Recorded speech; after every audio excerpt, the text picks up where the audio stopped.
Good afternoon, everybody. Welcome to this new episode of Digital Health Innovators in collaboration with TISAC. My name is Aline, and I'm the founder of DiGA.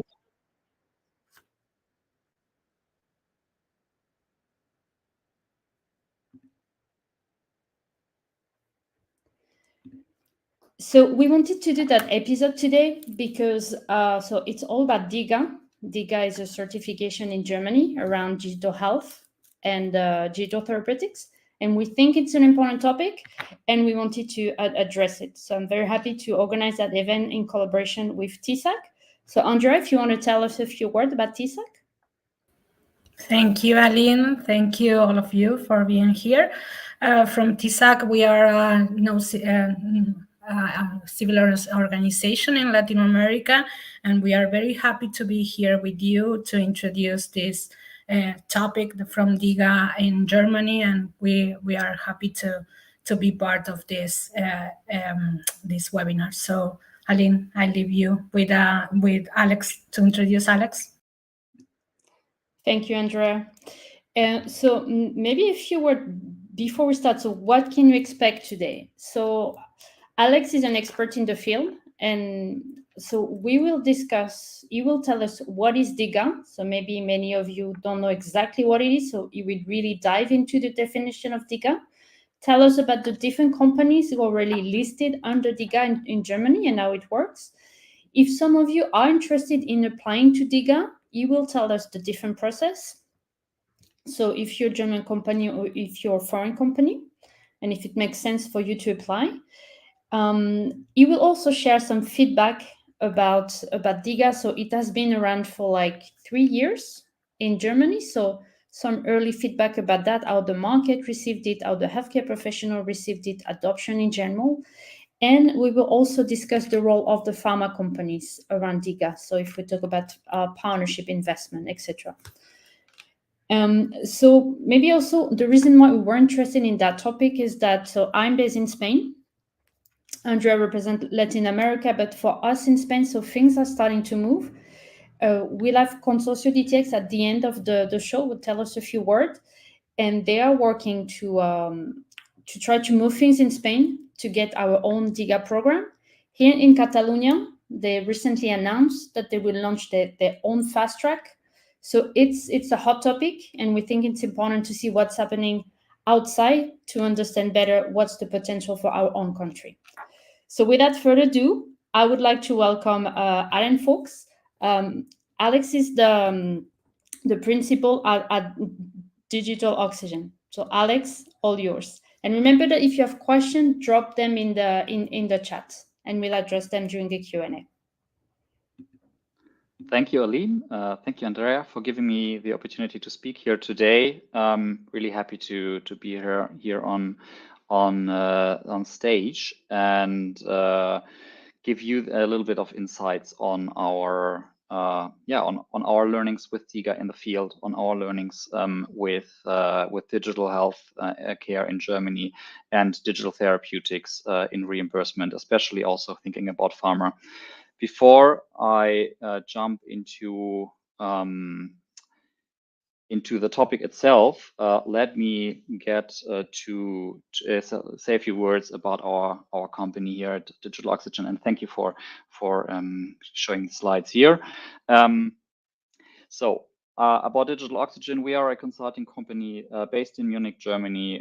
We help manufacturers of multiple solutions for the healthcare sector, such as medtech and pharma in a traditional way, but also digital therapeutic manufacturers to enter the German healthcare system in terms of market access and go-to-market consulting.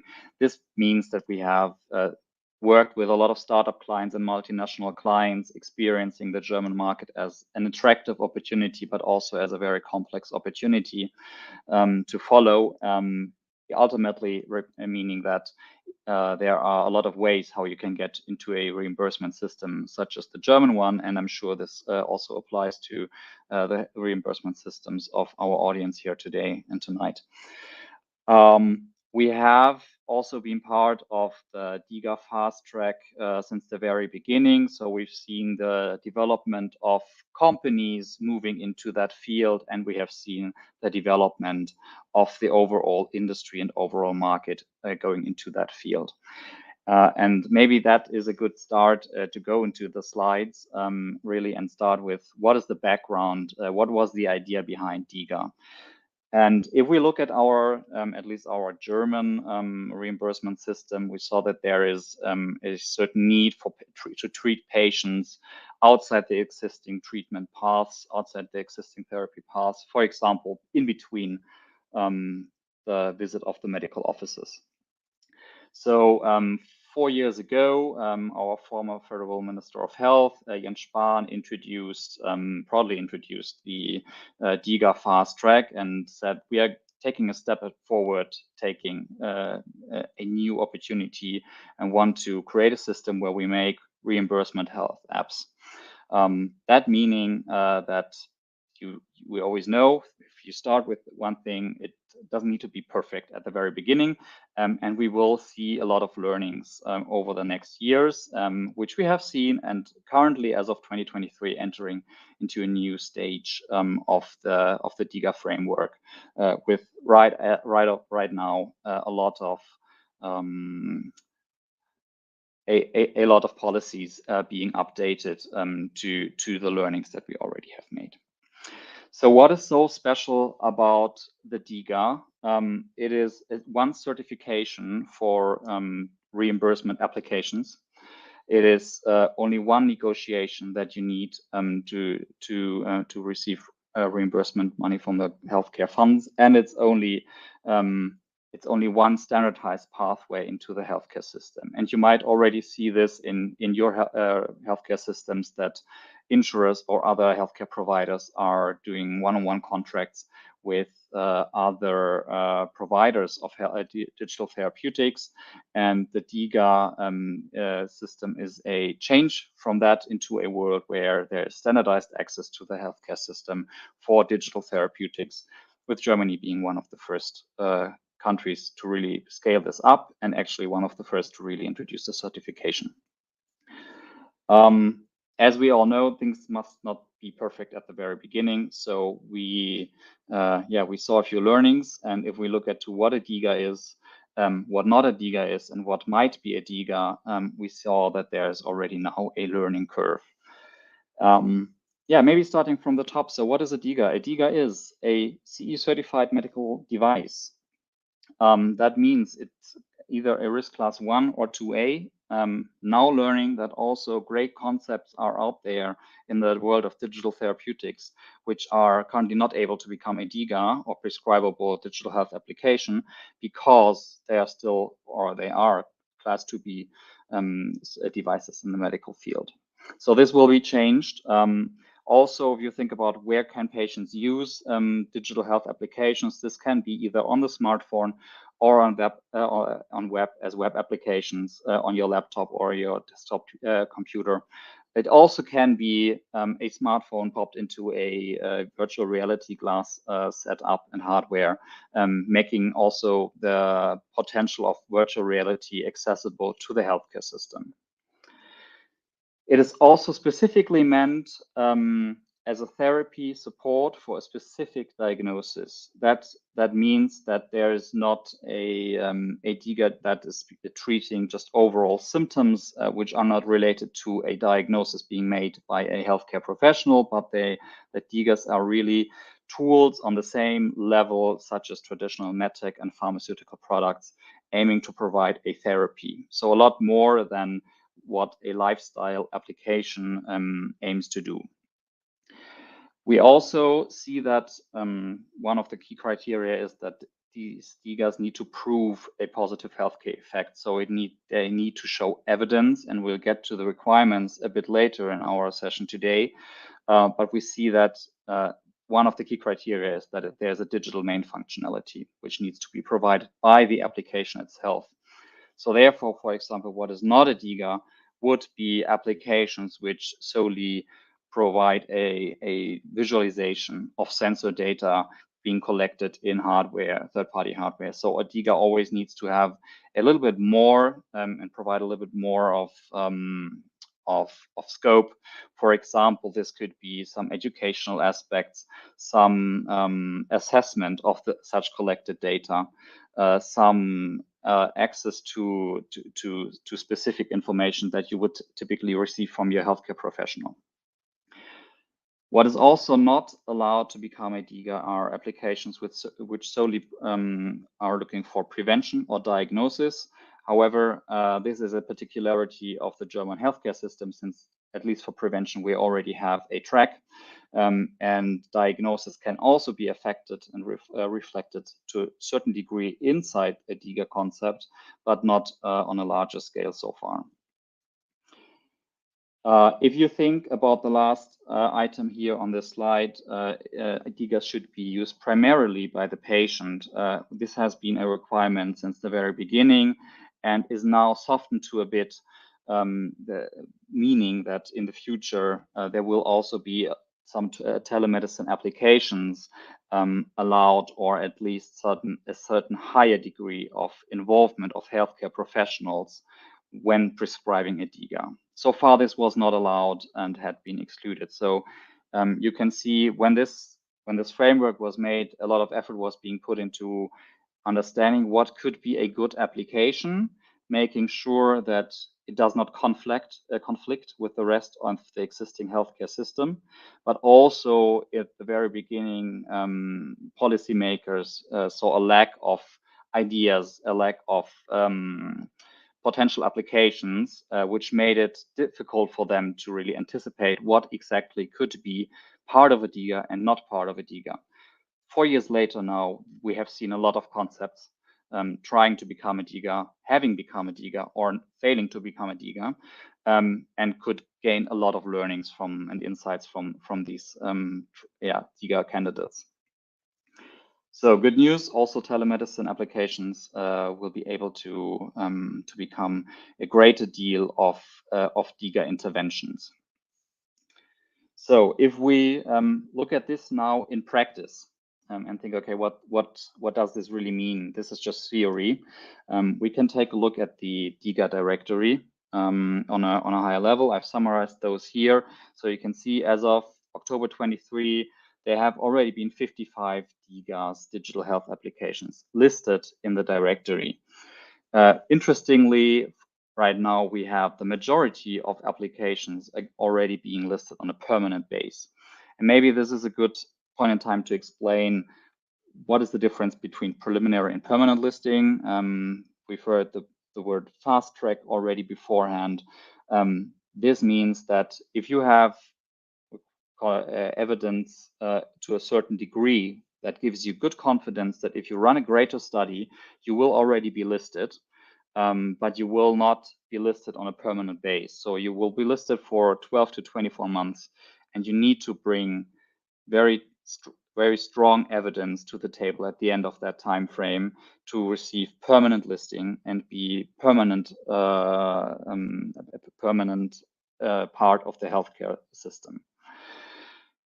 If we look into the indications, I have selected a few providers here, but you can see the total count of the listed ones. We see that already as of now, 18 psychological DiGAs have been listed, 6 in the orthopedic area, 5 in the metabolism area, and then very many in other indication areas, which could be, for example, cancer treatment, cardiovascular treatment, smoking cessation, tinnitus treatment. I've listed a few examples also here.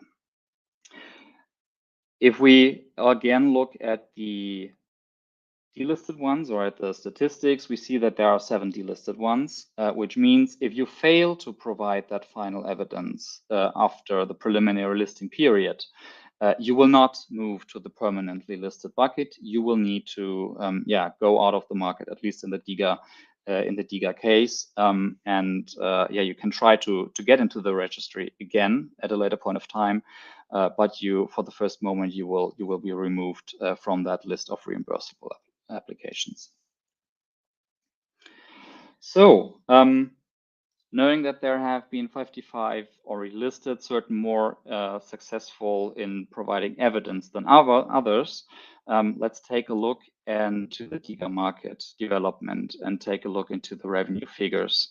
So this is the revenue which we have seen in 21 and 2022 per DiGA for the total DiGA market in million euros. So we saw, starting from a very small base in 2021 with 40 million euro revenue, a tripling into the next year. So already 42 million. If you think about the number of DiGAs out there in the market, this I think is a surprisingly high figure. If you also hear later how low the awareness was for DiGA at the very beginning.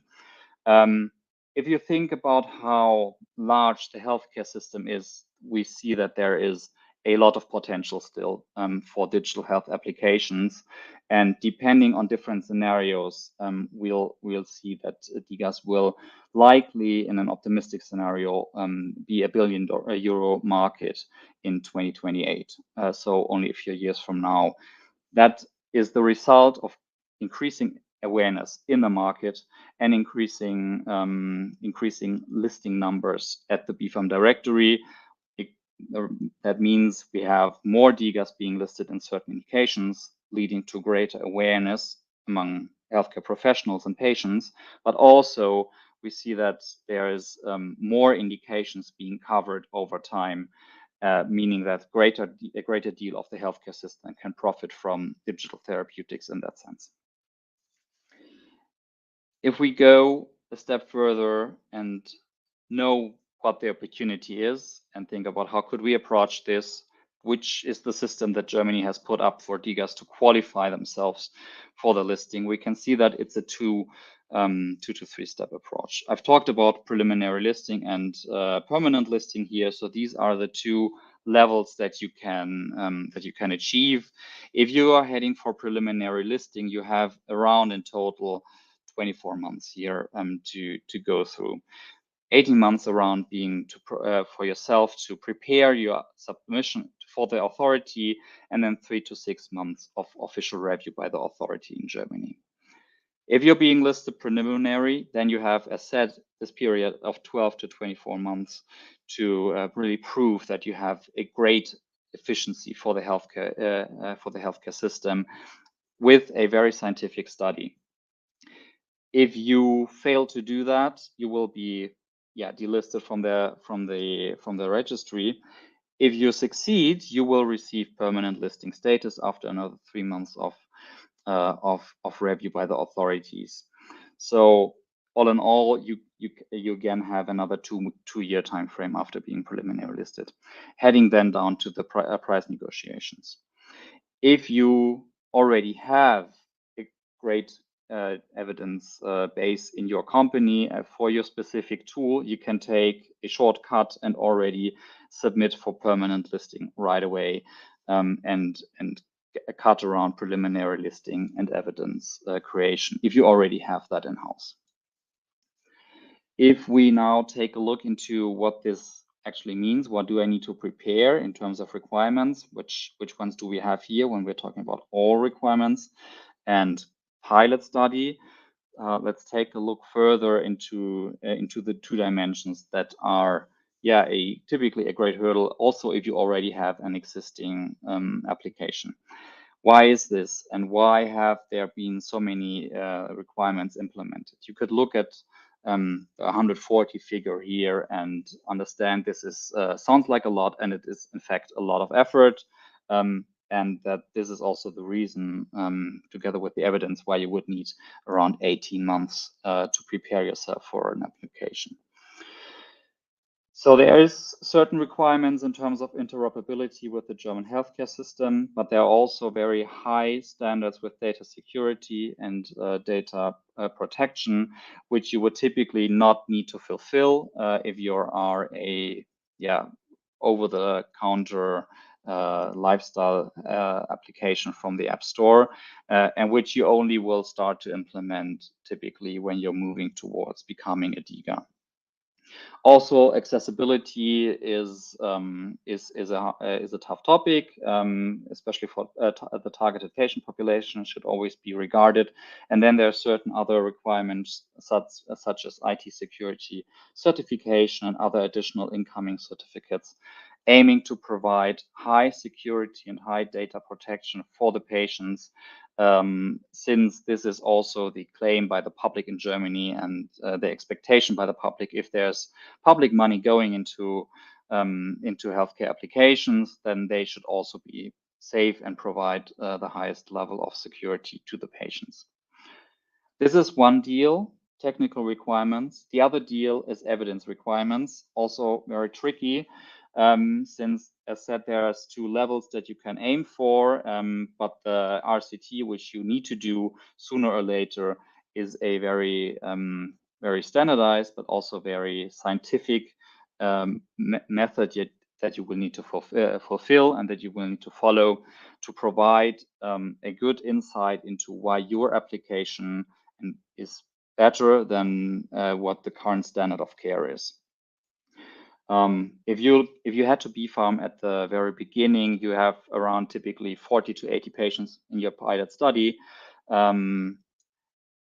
accompanied by the concept for the study that you really want to pull off once being listed in a preliminary state, heading towards permanent listing.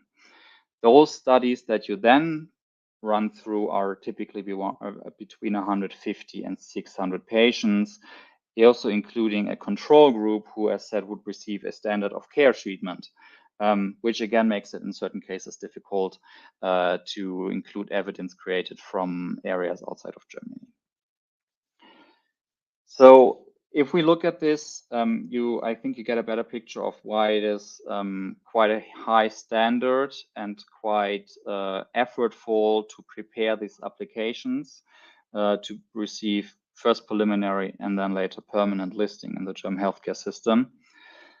And then for many DiGA manufacturers, if you really make it and you receive that certificate for preliminary listing or permanent listing, this often feels like the finish line of a long journey that you've been going through, and you have a very good application that you know will provide good value to the payers, to the patients, and to the healthcare system.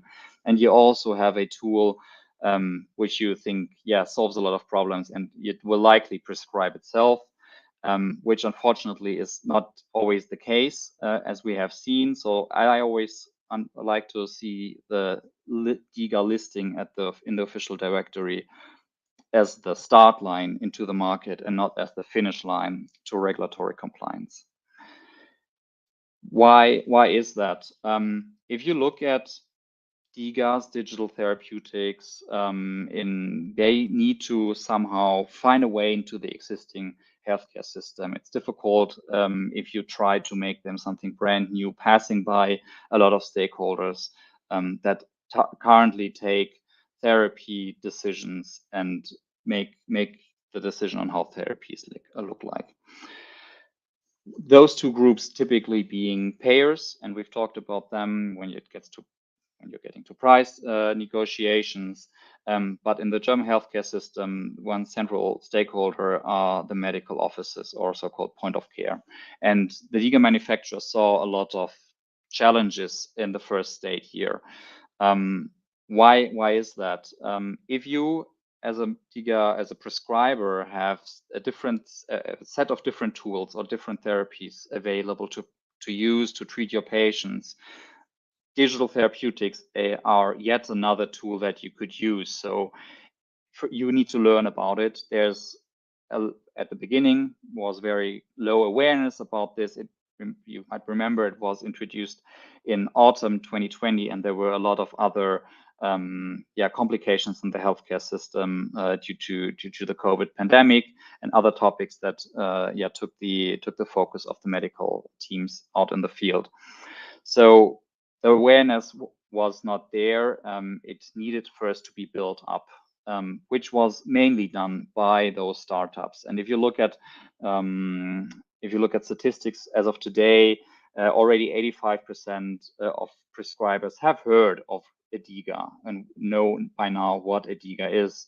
This makes it a lot easier for manufacturers to talk about their product at the point of care and win them over and create openness among them, so they can maybe try it out and give it a first shot to provide some DiGA therapy to patients by issuing a first DiGA prescription. This again so far has accounted to 34%, but we can see that all of those statistics are moving to an area where we say we have more awareness, we have more openness and more experience than before.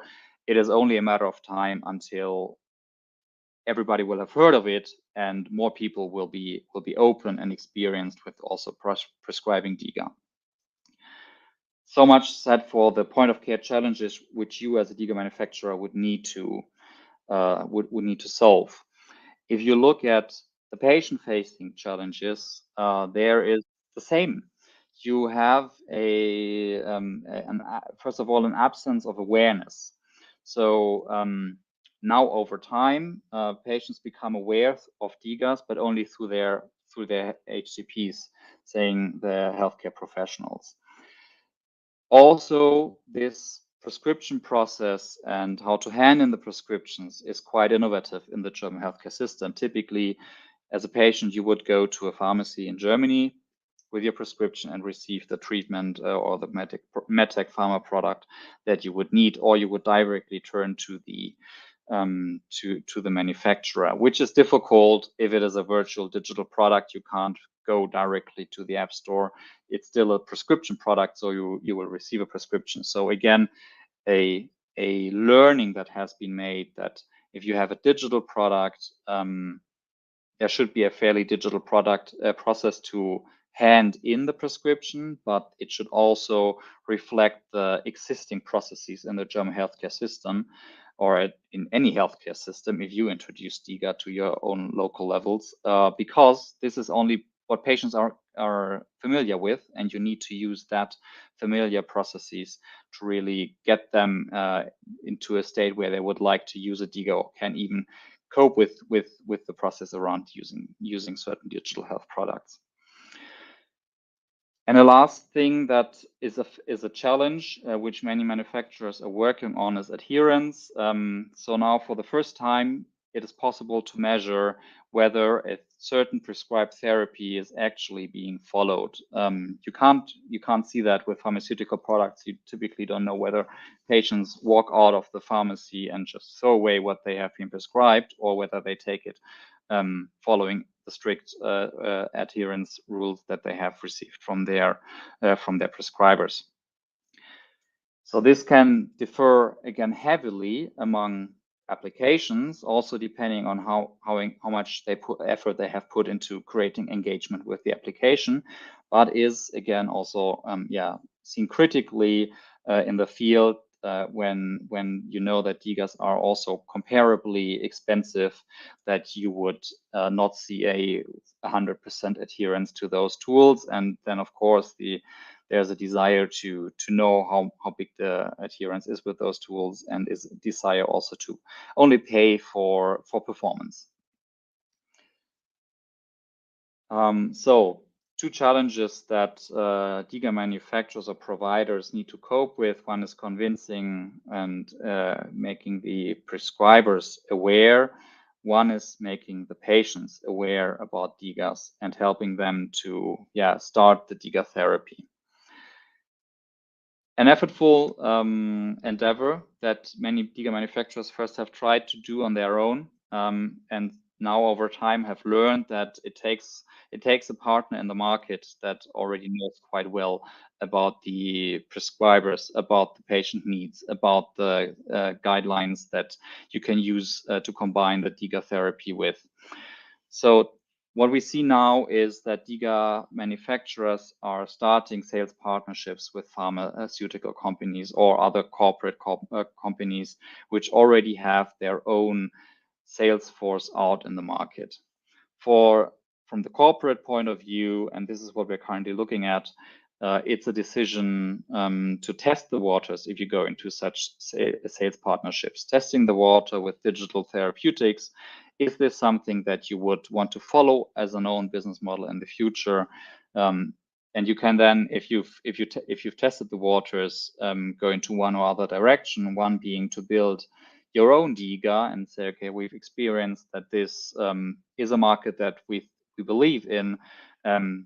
We want to have control and over our product and the marketing of the product. So we want to build this on our own, knowing that it will likely be a more lengthy in-house development process in comparison to buying or investing into a DiGA, maybe also the team that you have already worked together in the sales partnership, which gives you more speed and flexibility in scaling up DiGA revenue from the market. But also you have the challenge that you might invest into the wrong team. So you would rather review this opportunity to very much detail before you invest and buy a digital health provider.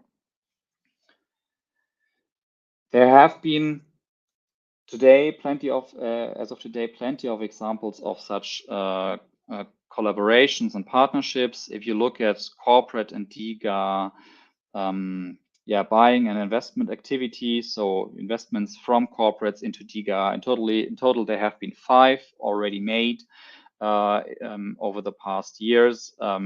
We see 2 examples here where a medtech and a pharmaceutical company have invested into 2 different DiGAs and acquired them at 100% deal. But there are also examples where an investment was a first step together with other investors into the DiGA market by corporates. And we see, as of today, a total of 11 collaborations between corporates and DiGAs in terms of sales partnering, where typically the sales partner on the corporate end takes over distribution, sales, and marketing activities towards the prescribers, doing what they've always been doing very well. And the DiGA manufacturer takes over regulatory compliance and building the product and keeping it safe and keeping it under listing. So these have been some learnings that we have experienced over the past years in terms of how does the process look, what is a DiGA, what is not a DiGA, how to get listed, and also how to basically promote your product in the market either on your own or together with partners. I know there has been a lot of background knowledge sharing on the German market, which might not necessarily be transferable to other markets, but I'm sure there will be a good discussion now after this presentation. And I thank you for your time. I'm looking forward to questions. I think there have already been some shared through the channels, either now or also later via email. And there have also been a couple of topics which we have not yet discussed here today, which is pricing or any movements into DiGA outside Germany or digital care applications, specific updates of the DiGA framework. So there is a lot that might make sense to talk about. I say thank you.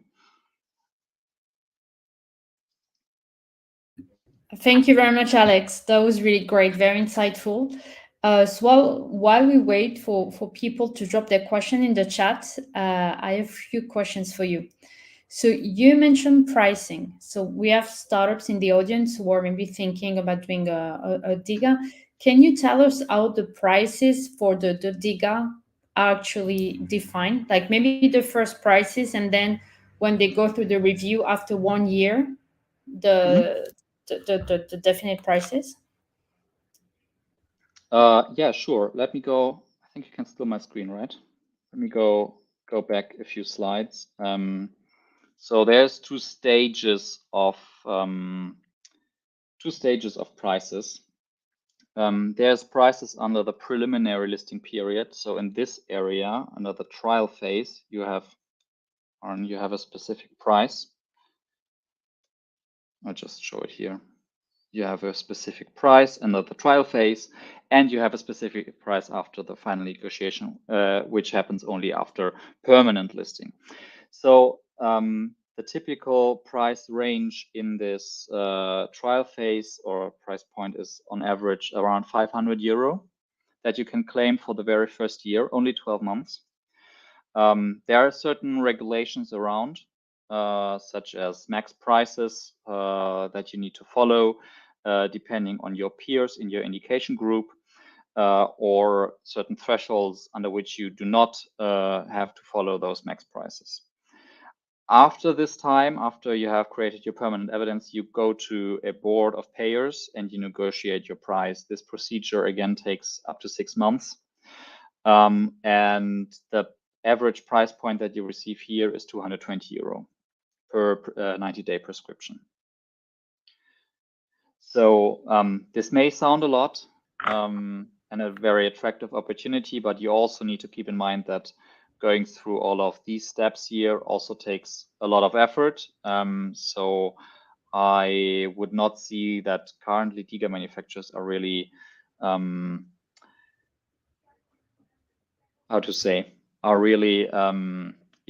ripping off the healthcare system, because they are only operating on small numbers of prescriptions typically, and need to go through high investment phases at the very beginning. So maybe I have a follow-up question about pricing that some people asked me already. So I'm gonna share the question with you. So a healthcare professional prescribe a DiGA to a patient. When does the startup receive the funding for that app? Is it when it's downloaded? Is it when it's prescribed? Yeah, a very good question. This is actually one of the challenges. DiGA manufacturers receive the reimbursement right after the DiGA code has been activated. And you might say, okay, DiGA code, he hasn't talked about DiGA codes yet. Yes, I haven't. So the process in Germany looks like that you have a prescription and you get this from the prescriber in the medical office. You hand it in at your health insurer. They give you the code, and then you can put the code into the DiGA application. So there's a step between having the prescription and being able to start DiGA usage, which is a control check by the health insurers. And with that code that patients receive from the health insurers, also the DiGA manufacturer can then send the bill to the health insurers at a later point of time. So patients never need to pay anything on their own in this process, which makes it convenient to them and removes a barrier that we've seen, for example, in prevention. So it's there's no need to spend some money upfront for their own healthcare, but it creates an overhead on the overall process complexity.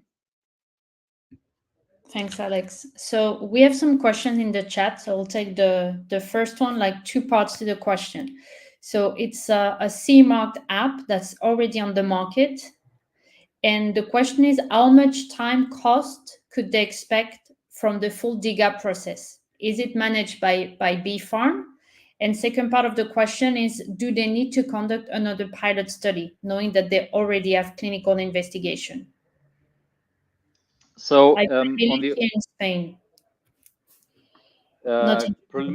Okay, yeah, that's good. That's a good point. So overall, typically, you would end up at a bill between 750K and 1.5 million euro for becoming listed as a DiGA. That I know there's a high range in what I've just said. That depends on how complex is your study design, how complex is your study design in your specific indication area. So what do you need to bring to the table to create good evidence?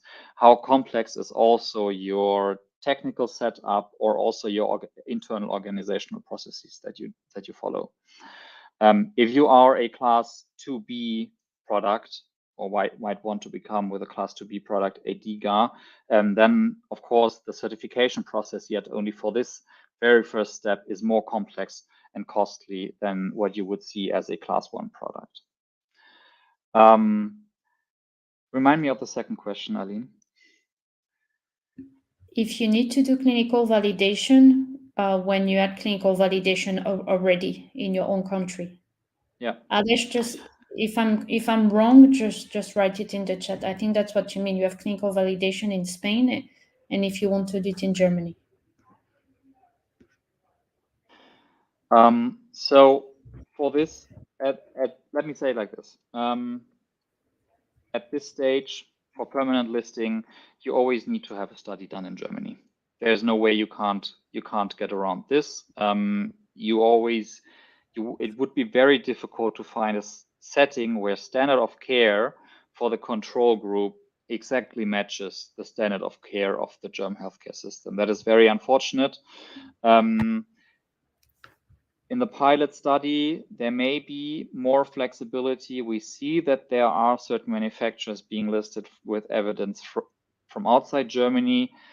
Frankly speaking, the chances are not as high as they could be. We have seen multiple companies trying to become preliminary listed with a pilot study for preliminary listing, which was created outside Germany and failed to do so. Okay, thanks, Alex. Now we have another question. So, has the deployment of DiGA tools been showing that in order for doctors to prescribe these new tools, they also need to be better informed and to receive regular communication about the tools? That's a great question. Yeah, it sounds like a statement, and I can only agree with it. Yes, they need to be better informed. This is something that has not been done by the public, by the health ministry, by the ones who introduced this process at the very beginning to really educate the public about this new opportunity. And I think it would be something quite neat, actually, if I was a politician, to talk about the great innovation that I'm bringing into the healthcare system. But unfortunately, 2020, we had other priorities, and that wasn't done and wasn't the case, leading to quite low awareness at the very beginning, and efforts by the first DiGA manufacturers to be listed, not only to go through this process for the very first time without any benchmarks and knowing any examples that you could reuse for your own project, but also needing to develop your market and inform the healthcare system. So this is why I see these 85% of awareness created for DiGA among prescribers as a if you think that you have only small scale startups doing that education part in the healthcare market. Perfect.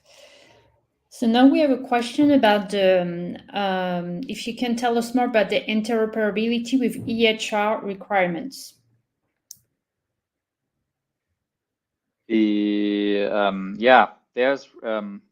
There are requirements that you need to integrate with the electronic health record, or as it's called in Germany, EPA, electronic patient record.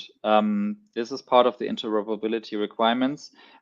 And you need, there's a toolkit that you can follow to and implement to make sure that the data created in your application will also become available to the EHR. Very unique and new and innovative, as one of the announced changes to the DiGA policy will also be the ability for DiGA manufacturers to read data from the electronic patient record and use the data that is already being generated in other areas of the healthcare system to provide better therapy in the DiGAs. So this will be introduced very much likely beginning of next year and give a better base for DiGA manufacturers to build their product. Okay. So now we have another question about the percentage use of DiGA solution being used compared with standard medicine. Do medical practitioners prefer standard medicine? Is DiGA improving?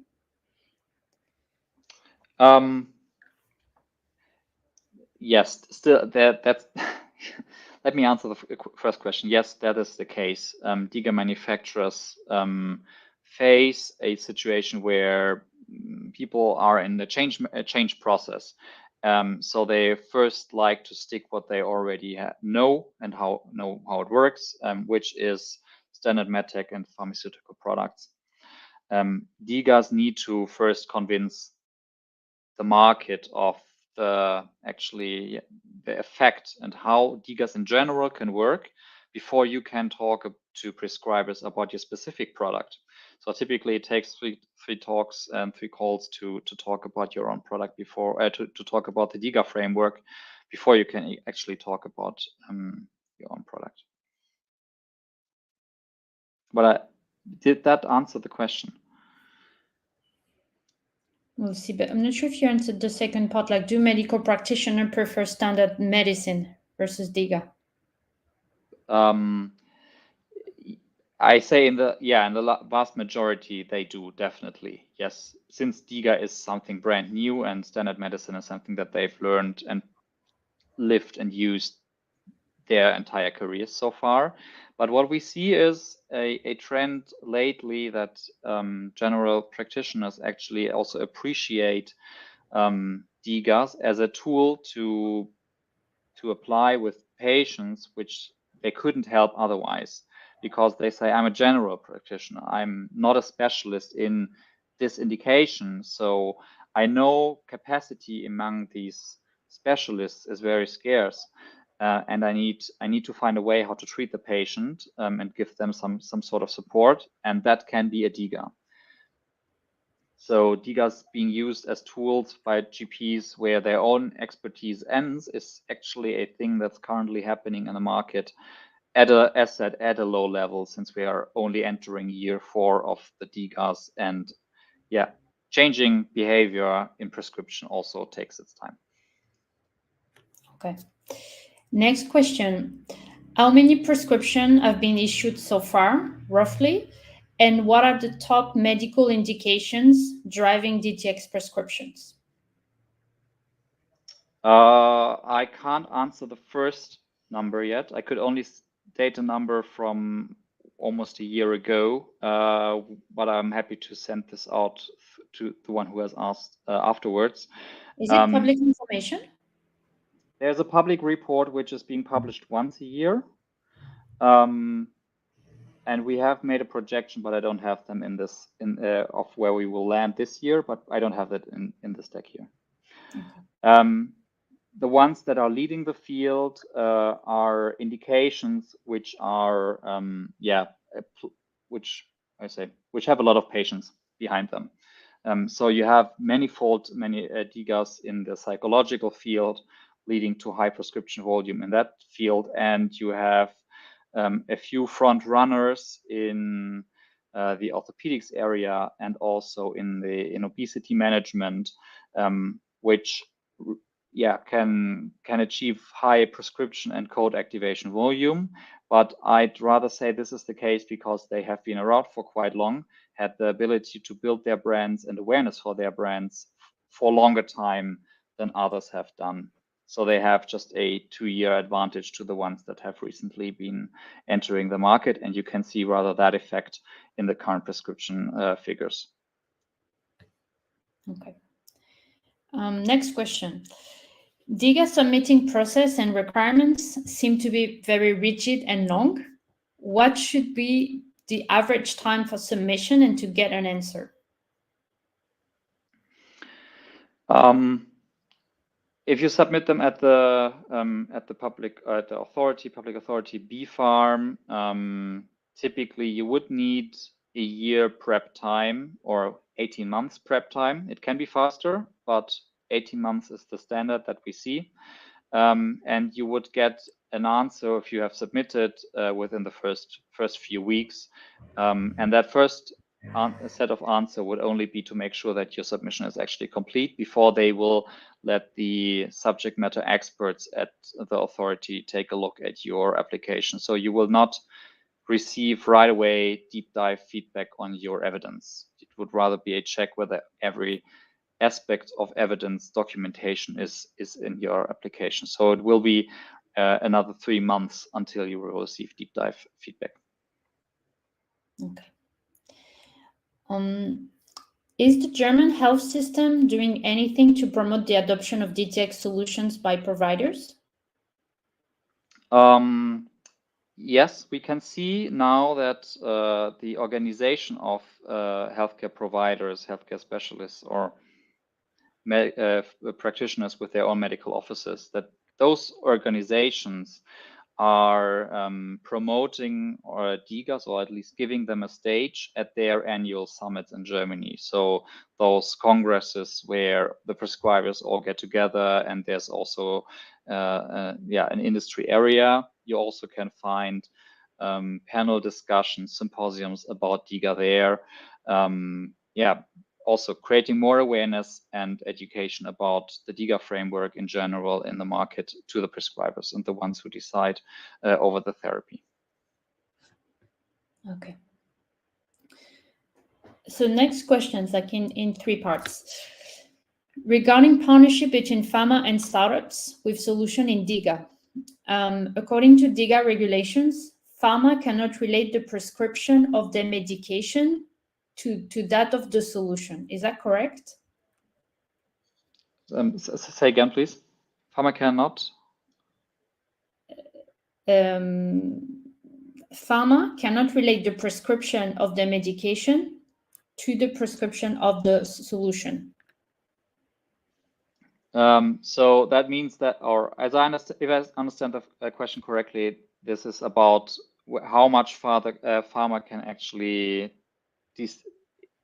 influence the prescriber's decision on whether a pharmaceutical product is being prescribed or a DTX product is being prescribed. And that is true.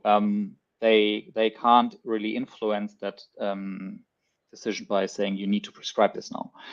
They can only present the evidence that has been created and create the currently missing awareness among prescribers for this therapeutic solution option. But they certainly cannot promote specific products and make sure that they will be prescribed. No, that is not possible. Okay. If I got the question correct. Yes, you did. Yes. The second actually is the same. It's the same. Maybe let me frame it differently. It is the same rules that apply to pharmaceutical marketing already today that also apply to DiGA marketing. Something actually related to the second question. So question is the relationship then limited to marketing activities with prescribers? What's the role of the pharma with DiGA in those cases? Typically, it is focused on the on marketing the DiGA to prescribers. In certain cases, also the pharmaceutical companies support the DiGA manufacturer on the process which follows after the prescription, which is supporting patients on the path to submit and hand in the prescription at their insurer and then put in the DiGA code into the application. In certain cases, manufacturers help DiGA, pharmaceutical companies and corporates help DiGA manufacturers with that task. For example, they say, okay, patients can hand in the prescription with our service, and our service will take care and make sure that it's handed over to the correct insurance. So these things happen, but the focus typically is on marketing, promoting it and creating awareness among prescribers. Perfect. Thanks, Alex. I have a follow-up question on the pricing that we discussed earlier. So you mentioned a price. So you talk about 500, or it can be lower, like 200. Is that per patient, per treatment? How does it work?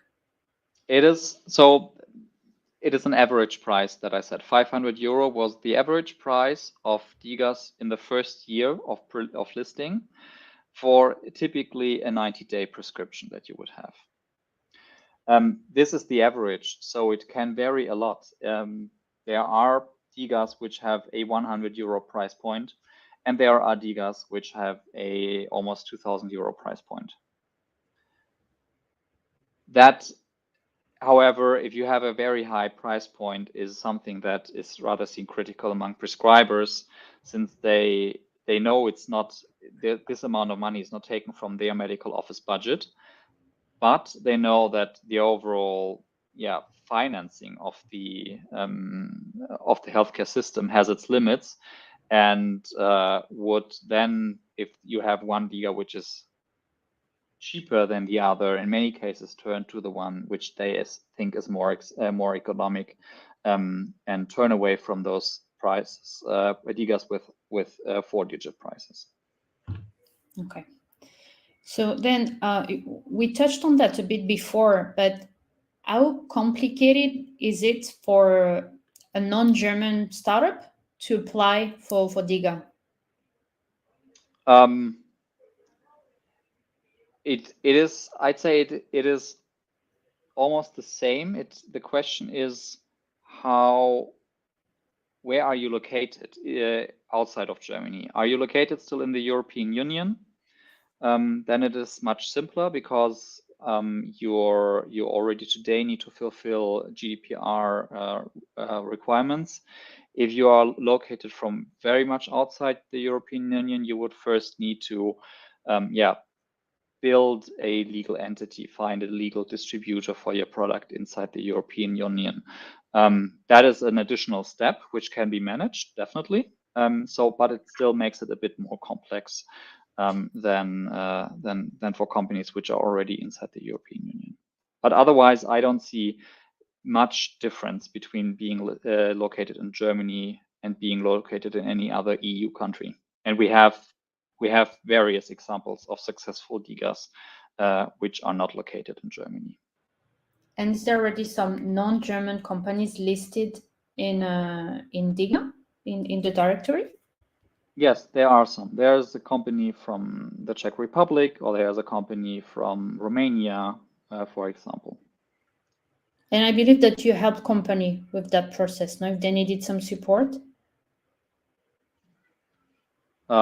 We've helped companies from outside Germany to enter the DiGA Fast Track, yes. Not talking about specific ones here. And do you need a German speaker in the team to apply to DiGA? Like, is it like a must or nice to have? If you have some, let's say it like this: you need someone who can answer the questions that BfArM gives, or at least translate them, and at least give the context to those letters that BfArM then sends out when you are in the process with BfArM, and also answers in German language. From our point of view, it doesn't necessarily need to be some really German speaker in your team. You always can also outsource this to other partners, but of course it helps if you have someone in the field who is fluent, and then later can also interact, for example, with prescribers, and make sure that the wording that you choose in marketing and commercialization on your website is appropriate for what you're planning to do. Okay. So more questions in the chat. Regarding the 90-day prescription period that you mentioned, is DiGA moving towards only reimbursing when the prescription is used during that period? Yeah, I think someone has read some news, and this is actually the case. So there's a policy announcement, or at least a policy request. It has not been finally decided by the parliament yet, but there are calls that patients need to confirm that they want to use this DiGA still after 14 days after activating it. Which is a typical time frame. I think that we all have once or twice experienced when we start using applications on our smartphones, that after a certain time we just put them away. We still have them on the phones, but we don't open them anymore. This is something that is now currently being discussed. It has not been decided, but I think this already as of now should be in the interest of any DiGA manufacturer to make sure that the therapy works, because nothing is a greater proof point and a greater motivation to prescribers to prescribe more DiGAs than a successful usage. Exactly. Next question. Do you foresee the creation of companies specialized in creating DiGA applications for different pathologies? We already see this now, yes. There are certain companies that have listed more than even 5 DiGAs at the same time. Of course, leveraging their existing learnings on compliance with technical and evidence requirements with the authority, also leveraging their learnings that they've already made with payers and in commercialization, maybe also certain sales partners that they have already onboarded. So leveraging all of the efforts and work that they have done the years before. And typically, this happens in adjacent indications. So if you already have a DiGA in obesity management, there may be other DiGA areas quite close. If you have a psychological DiGA, it might be quite interesting to enter into another psychological field, maybe in another treatment space. Okay. And so you talk about DiGA 2.0. Do we have a date for the launch of that? Currently, the law is under discussion, so it will likely get a final confirmation by the Parliament before Christmas and go into effect in February to March. Okay. And do you have any information about possible interoperability between other European programs like PCAN in France, mHealth in Germany, and like the one that's been launched in Catalonia, for instance?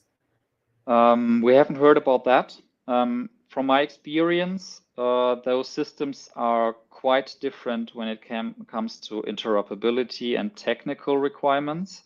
And it can be better to just replicate the technical backend for each market, giving you more flexibility in reacting to local requirements that might still occur over time. And we've seen this with various companies, international companies bringing a product to the German market, where it was quite a difficulty to balance out the requests and product requirements from all of the markets, and suddenly you have a binding DiGA requirement again, the Mexican market, for example, and you will have that always in the future, that authorities in DTX will implement new requirements, since we are still yet, to be honest, at the very beginning of this journey.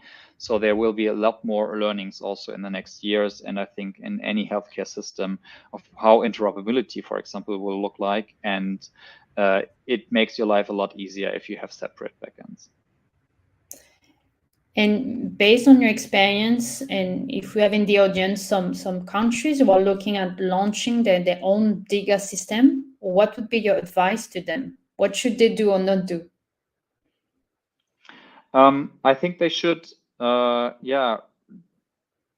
really take the effort, and if they're already here, they're doing this, take the effort to hear the learnings from other markets, compare what is, for example, the difference between the German DiGA Fast Track and PCAN, which has just been introduced in France. You can already see that there have been some learnings made, but also take a look at, for example, what we're doing now in Germany with that update of the policy, where we are adapting and correcting a lot of what has been introduced at the very beginning 4 years ago. But again, I think it's better to really get started and then improve it, because if we didn't have any DiGA introduction in 2019, 2020, we wouldn't be sitting here today talking about improvements. Exactly. That's important. Maybe one last question, because people also asked me that question, and I think it's interesting. Can you tell us more about DiPA with a P, what it is, and how different is it from DiGA? DiPA is for care, so it's a digitale Pflegeanwendung, where Pflege, the German word, stands for care. So really talking about elderly care or third-party supported care to individuals. So therapy, or a digital therapeutic, a digital health product not tailored so much to the needs to cure ADCs, but rather to better the daily living of people having such limitations in their healthcare. As we know in care, especially in elderly care, typically you only see decreasing effects and decreasing abilities. So already stopping the decrease can be a success, which you would not see on the typical healthcare part when you think about progressing diseases. And the use of DTX as it's defined today. The difficulty is that this has not been done yet on a larger scale. Yeah, of course, it's more complex because it's not just the prescriber and the patient, it's the prescriber and the patient and the person that's taking care of them. And again, that can be very different stakeholders. It can be the relatives, it can be the care service, it can be the care home, it can be all three of them, or two out of them in combination. So that makes it quite difficult. Also, from a scientific point of view, we see that there is not that many validated evidence measurement instruments that can be reused for this path.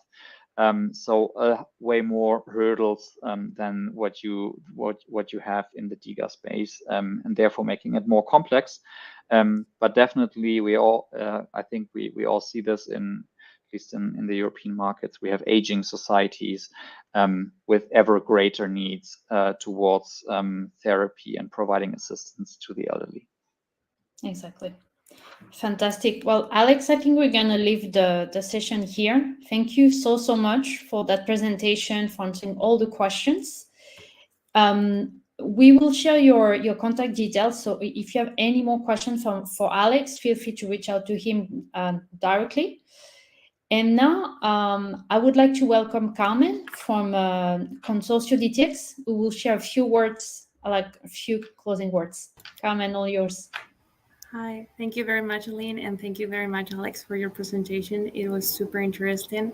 From the Consorcio DTX, we are a strategic alliance of different companies in different sectors, pharmaceutical industry, telecommunications sector, education institutions, startups, and other members of the healthcare ecosystem that is trying to boost the adoption of digital therapeutics in the Spanish market.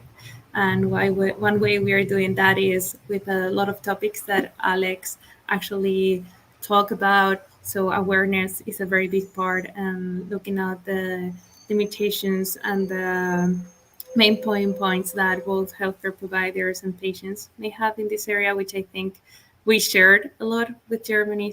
But it's very, very nice to see that already 85% of healthcare providers in Germany know the DiGAs. So I think this is a very big limitation that we have in Spain. The awareness is much more limited than there, but it's very nice to see that is increasing, and with that, utilization is increasing, and the patients know about the digital therapeutic through their healthcare providers.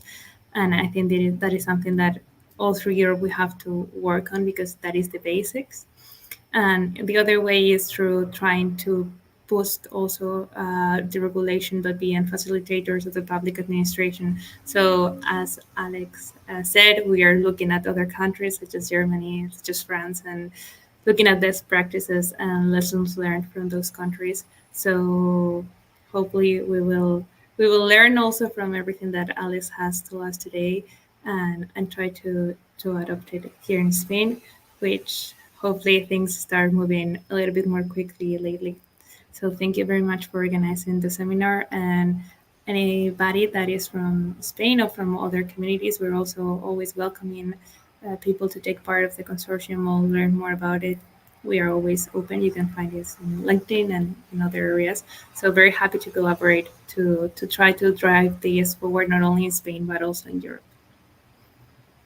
Thank you very much, Carmen. Thank you for supporting this event today. Alex, thanks again for the session today. Thanks, everybody, for joining us, for being here today. The session will be published on Digital Health Innovators YouTube and on TISAC's YouTube. And what's next? So we would like to organize a similar session about PCAM. So just like the basics about PCAM, because it's still like a baby. But yeah, we hope that would be interesting for you to attend.